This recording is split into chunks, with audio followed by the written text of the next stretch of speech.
ওলি দিগের রাজা মহারাজ নাও মোদের সালাম খানি আব্দুল কাদির যে নি ওলি দিগের রাজা মহারাজ নাও মোদের সালাম খানি আব্দুল কাদির খুব জোরে আব্দুল কাদির যে আনি কৃপা করে রাখো মোদের লাজ ও গো কুতুবে রব্বানি আব্দুল কাদির যে আনি ওলি দিগের রাজা মহারাজ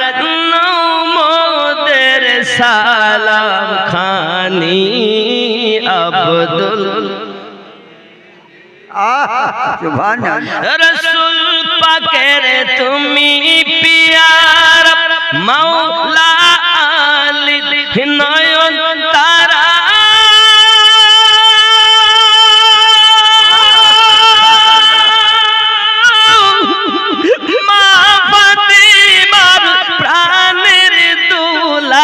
হাসান হোসেনের জিগার পারা সর্বগুণে গণমণি সর্বগুণে গণমণি তুমি মেহবুব সুবহানি আব্দুল হয়নি বাবা এই আওয়াজে বলা যাবে না আরো জোরে আব্দুল জিলানী ওলি দিগের রাজা মহারাজ নাও মোদের সালাম খানি আব্দুল কাদের জিলানী কৃপা করে রাখো মোদের লাজ ও গো কুতুবে রব্বানি আব্দুল কাদির যে মুসিবতে পড়ে মোরা ডাকি তোমায় দাস্তাগীর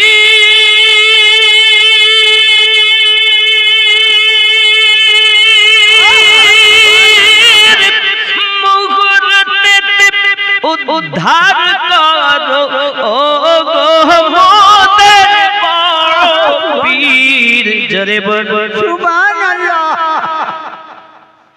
নাই তুলনা বিশ্ব মাঝে নাই তুলনা বিশ্ব মাঝে তুমি মেহবুব সুবহানি আব্দুল কাদের জিলানী ওলি দিগের রাজা মহারাজ নাও মোদের সালাম খানি আব্দুল কাদের জিলানী মুসিবতে পড়ে মোরা ডাকি তোমায় দাস্তাগীর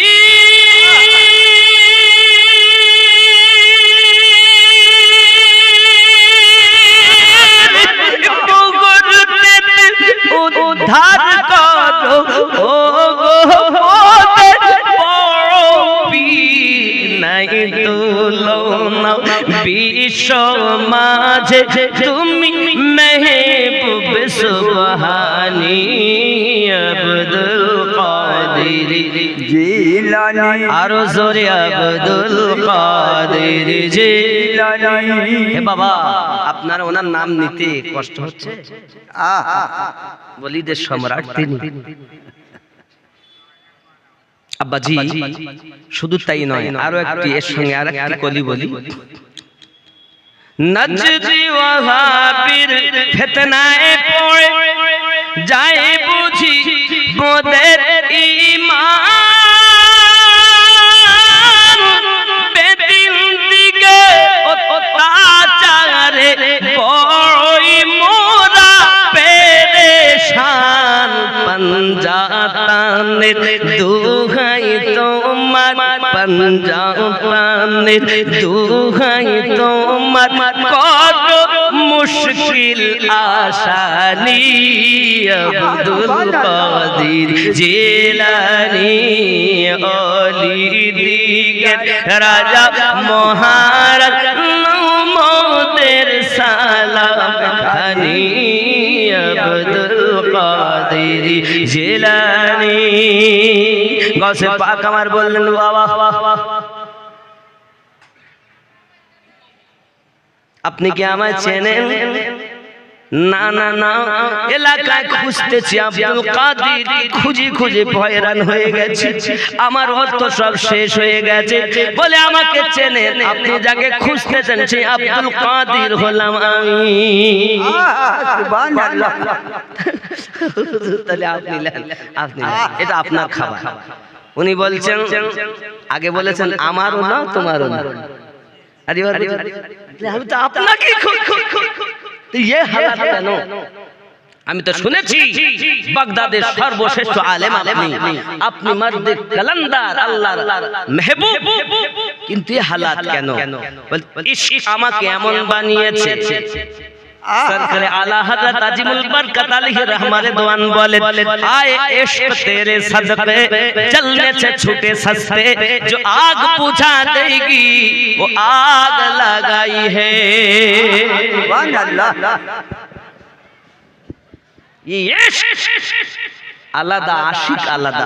আমার বাবাজি ভাইয়ারা, শুধু তাই নয় বাবা, হযরতে রাবিয়া বাসারি রাহমাতুল সালামুল্লাহি এমনি করে রাহমাতুল্লাহি আলাইহা পৃথিবী জমিনে এমন ছিলেন বাবা, এমন করে রাতের বেলা ইবাদত বندگی করেন, রাতের বেলাতে আপনার পায়ের হালাত এমন করে কান্নাকাটি করতেছেন।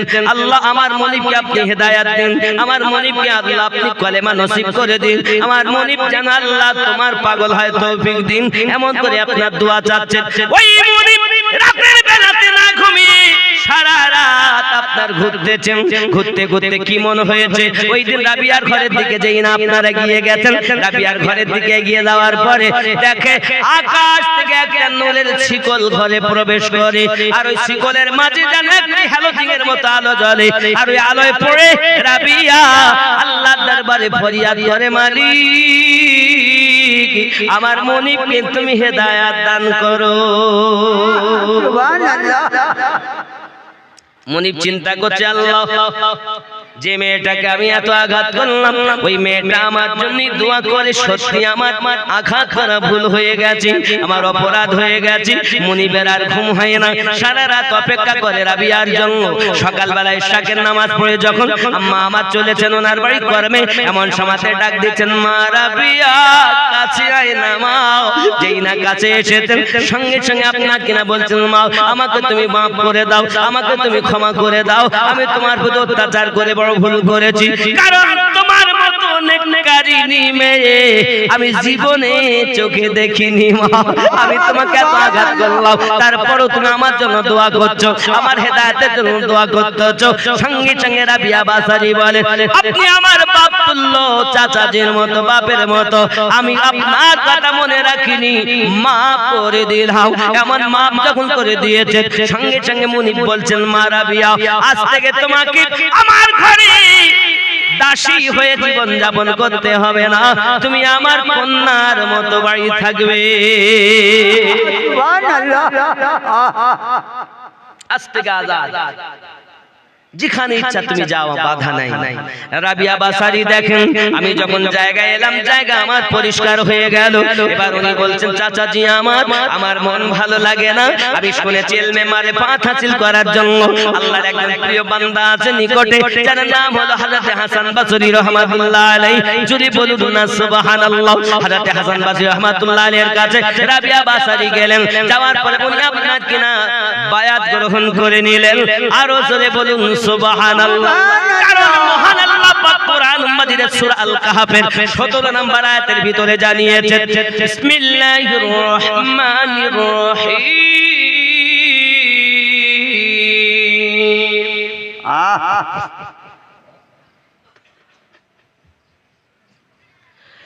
من يهد الله فهو المهتدي ومن يضلل فلن تجد له وليا مرشدا আল্লাহ যাকে হেদায়েত দান করে সে হেদায়েত প্রাপ্ত হয়। আল্লাহ যাকে পথভ্রষ্ট করেন পথ প্রদর্শক আউলিয়াকে মুর্শিদ রূপে পাবে না। তাহলে যারা আল্লাহ পাক হেদায়েত যাদের চেয়েছেন তারাই দুনিয়ায় মুর্শিদ পেয়েছেন, আর যারা মুর্শিদ পায়নি আল্লাহর কোরআন মোতাবেক তা আল্লাহর নিকটে হেদায়েত প্রাপ্ত হয়নি। মুর্শিদ যারা পায় আল্লাহর নিকট হেদায়েত প্রাপ্ত তারাই। জোরে বলো সুবহানাল্লাহ। মুর্শিদ গাউসে পাক মুর্শিদের গোলামি করেন, গরিব নওয়াজ 20 বছর পোটলা বহন করেছেন, করেননি? খাজা তোমার নামটি মজা জপি দিবাস রজনী মাইনো দিন নাম খানি হিন্দালি গরিব নওয়াজ তুমি আতা এ রাসূল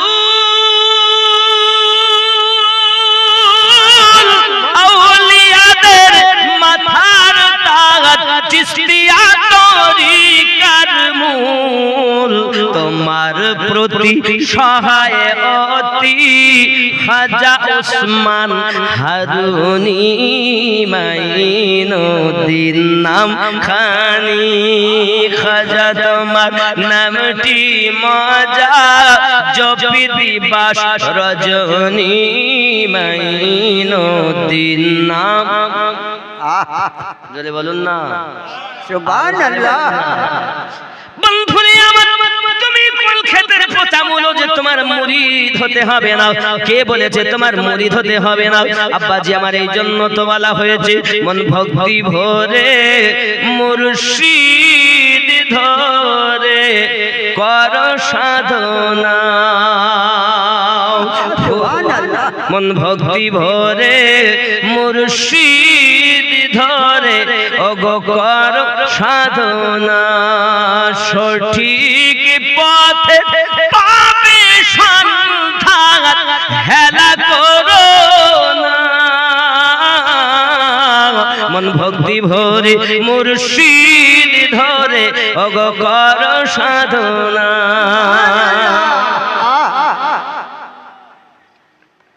একটা কলি বলি এই গজলে, ফুলের মধ্যে মধু আসে গোবরে পোকা কি তার টের পেয়েছে। ফুলের ভিতর মধু আসে গোবরের পোকা কি তার টের পেয়েছে। কেবল মৌমাছি মধু চুনেছে মধুপূর্ণ মোচা খানা। মন ভক্তি ভরে মুর্শিদ ধরে ওগো কর সাধনা। সোনার খনি থাকলে তোমার ওগো সদন নইলে সবই বেকার।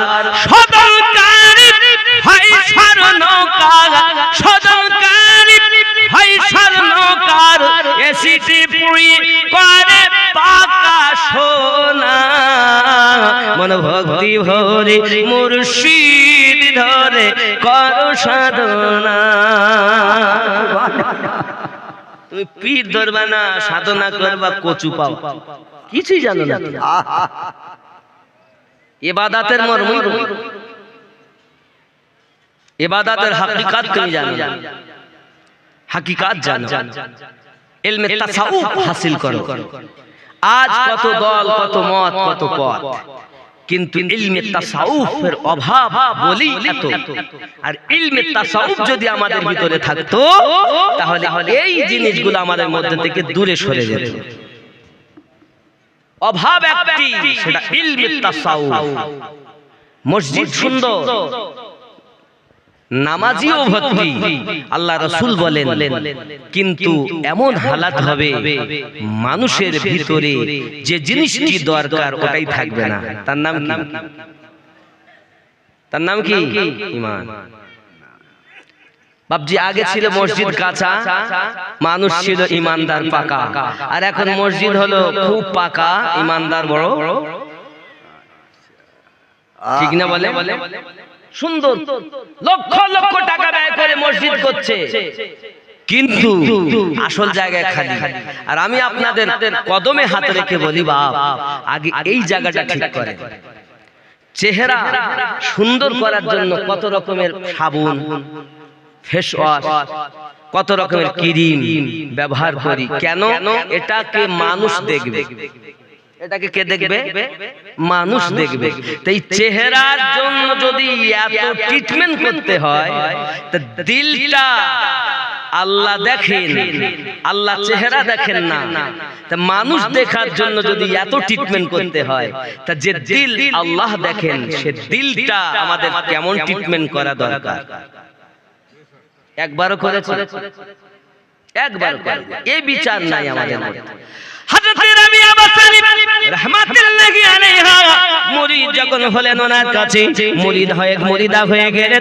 উনি আপনি ইলমে তাসাউফের পথে উনি রওনা দিয়েছেন। বাবা ইবাদত বندگی করেন, ইবাদত বندگی করতে করতে ওনার হালাত এমন হয়ে গেল, একদিন উনি নীল নদের কিনারাতে বসে আছেন। বাবা এমনি করে আপনার কিনা দেখা গেল হাসান বাসি দেখতে পাচ্ছেন রাবিয়া দাঁড়িয়ে বসে বসে ইবাদতে মশগুল হয়ে আছেন কিনারায়। এমন সময় উনি যায় নামাজের পাটি পানির উপরে বিছিয়ে দিলেন। যে রাবিয়াকে বলছেন, আয় মা রাবিয়া, একটু দরিয়া ভ্রমণ করে আসি। রাবিয়া বাসারি দেখেন আমার পীর মুর্শিদ তিনি পানির উপরে যায় নামাজের পাটি পেতে দিয়েছেন। সঙ্গে সঙ্গে রাবিয়া বাসারি বলে, আয় আল্লাহর বাতাস, আমি রাবিয়া যায় নামাজের পাটি ধরো, আমি একটু বাতাসের উপরে ইবাদত করি। ওমা ভালো হও। রাবিয়া বাসারি রাহমাতুল্লাহি আলাইহা নামাজের পাটি সুন্দর উপরে বিছায়া, বাতাসের উপরে বিছায়া মুর্শিদকে ডাক দিচ্ছেন, মুর্শিদ ও আমার পুরো মুর্শিদ, আসুন আমরা একটু সৈন্য ভ্রমণ করে আসি।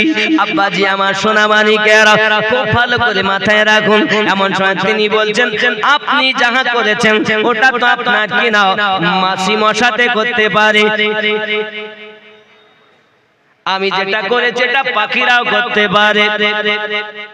একদিনের ঘটনা হলো, তিনি মুর্শিদকে বলছেন, মুর্শিদে কামিল, আপনি আমাকে খুঁজবেন, আমি লুকিয়ে যাব, আর আমি লুকাবো, আপনি খুঁজবেন, আপনি লুকাবেন, আমি আপনাকে খুঁজবো, দেখবো কে কেমন করে খুঁজে বার করে। কারণ দুনিয়া জাহেরি চোখের খেলা নয়, এটা আধ্যাত্মিক চোখের খেলা। সুবহানাল্লাহ। আপনি লুকান, আমি খুঁজি, আর আমি লুকাবো, আপনি খুঁজবেন। প্রথম নাম্বারে হুজুর আপনি লুকিয়ে যান। রাবিয়া বাসারি জীবনে বিবাহ করেননি। জিজ্ঞাসা করা হলো বিবাহ করেন না কেন? উনি বলেছিলেন বিবাহ করতে পারি। তিনটি প্রশ্ন উত্তর আমাকে দিতে পারবে। এক নাম্বার প্রশ্ন, আমি রাবিয়া বাসারি ঈমানি হালাতে মৃত্যুবরণ করব না বেঈমান হয়ে। দুই নাম্বার, আমি রাবিয়া বাসারি আমলনামা ডান হাতে পাবো না বাম হাতে। তিন নাম্বার প্রশ্ন, আল্লাহ পাক সূরা ইয়াসিনের মধ্যে বলেছেন, বিসমিল্লাহির রহমানির রহিম, ওয়ামতাজুল ইয়াওমা আইয়ুহাল মুজরিমুন, আই পাপিষ্ঠরা পৃথক হয়ে যাও আমার নেককারের দল থেকে। ওই দিন আমি রাবিয়া নেককারের দলে হব না, পাপীদের দলে হব। যদি বলতে পারে আমি রাবিয়া বিবাহ করতে রাজি। এই তিনটি প্রশ্ন ছিল। কি